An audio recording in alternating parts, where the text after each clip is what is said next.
you wanted to be reductive, you could say MechWarrior Online is another first-person shooter.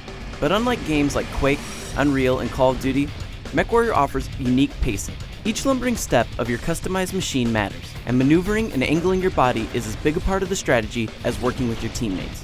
If you've ever played a MechWarrior game of yesteryear, then you have a decent idea of how MechWarrior Online plays.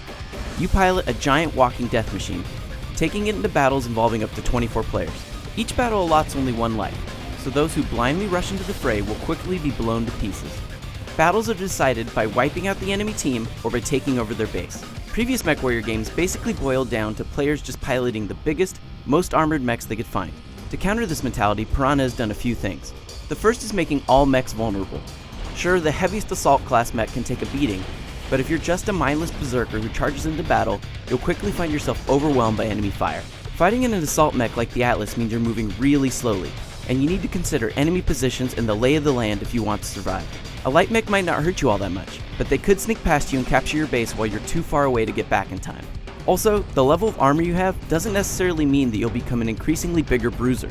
For instance, the medium hunchback mech can still be a bruiser thanks to its heavy armor. Or there's the catapult. While it's technically a heavy chassis, it forgoes a ton of armor in exchange for jump jets and long-range missiles, making it great at long-range harassment and support. The methodical way you're meant to pilot a mech also comes down to how it controls. On top of looking around with a mouse, you can rotate your torso independently of your legs. This makes mechs play a lot like tanks, where you set a course and then rotate your upper body to bring your weapons to bear. Weapon placement matters as well, since your mech's actual arms can aim independently of weapons mounted to immobile positions like your torso. Taking your mech into battle is a big part of the appeal of MechWarrior Online, but the hook comes from customizing your mech to suit your needs.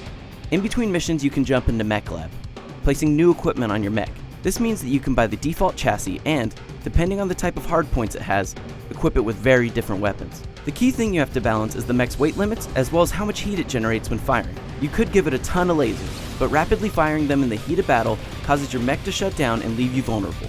A smart mech pilot considers armament very carefully, making sure to not overload it with more guns than it can effectively use, and also placing guns in the most strategic places.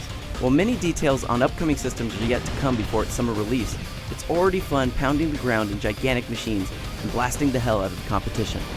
For more MechWarrior Online, go to IGN.